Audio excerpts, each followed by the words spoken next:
Howdy folks, Farmer Devin here. I just wanted to do a video today. We're going to go over a little bit of the compost system, some of the updates we're starting to make to that. We're just inching our way towards being ready to get chickens on the farm again. It's going to be a while before that happens, so if you're watching this and hoping for eggs soon, and if you're in the area, don't get too excited, but hopefully soon, in the fullness of time anyway, we'll get some chickens again. So I'm really hoping within like another year, maybe two, get back into having some laying hens.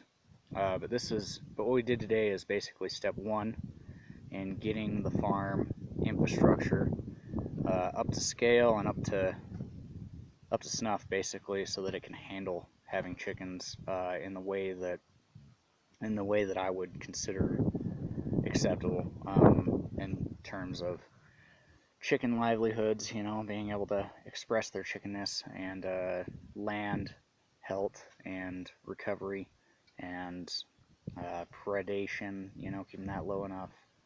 Basically making it an economical model that we can actually make money at, but respecting the life of the chicken, basically. So anyway, here is a little rotation. Deal with me here. Wearing my my aunt's farm shirt. It's been a little used. You see there's a headless goat and some letters missing, but anyway, turning around here. So this was bay 1 and 2, 3, and 4 behind my big ass hat there. So this week, as in this morning, I had a few compost buckets from deliveries this weekend.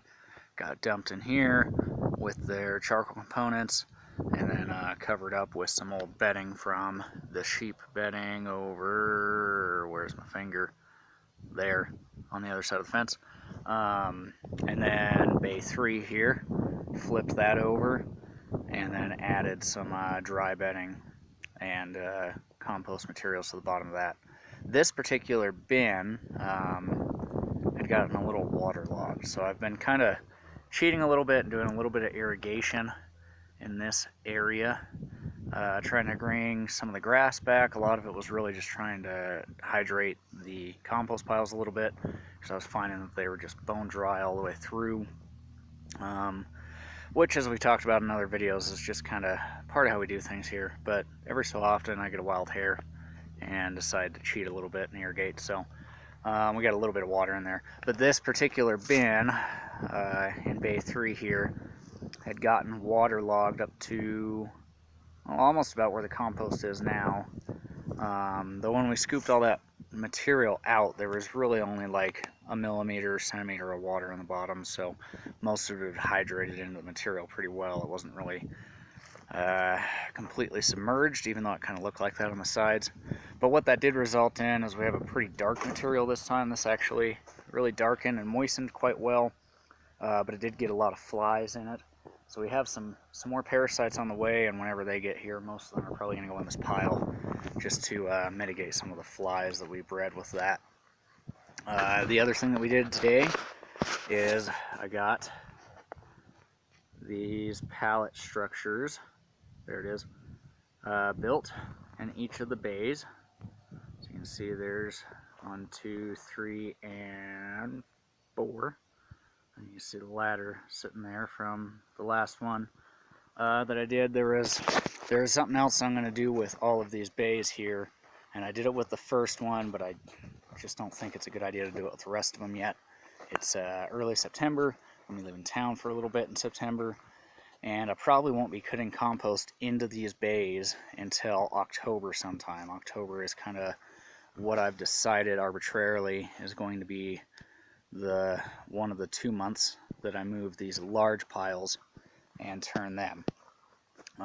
So what I did is added some landscape fabric to the inside of this bay, and this is 2 pallets long by 1 pallet wide, which gives me approximately a 4 by 8 by 4 bin to work with.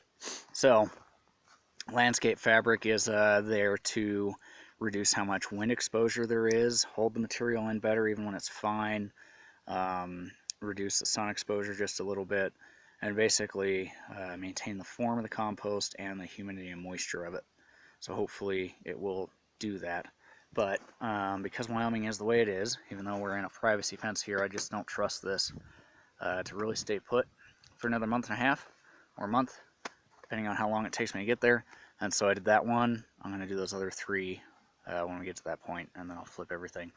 So for those of you who haven't watched my other compost video or just aren't familiar with my wacky ideas on compost, what I'm trying to achieve here, I'm going to do a separate video on that because we're at 5 minutes, and well, it gives me a second video to upload later so that I can have more content even if I don't have the time to actually make it.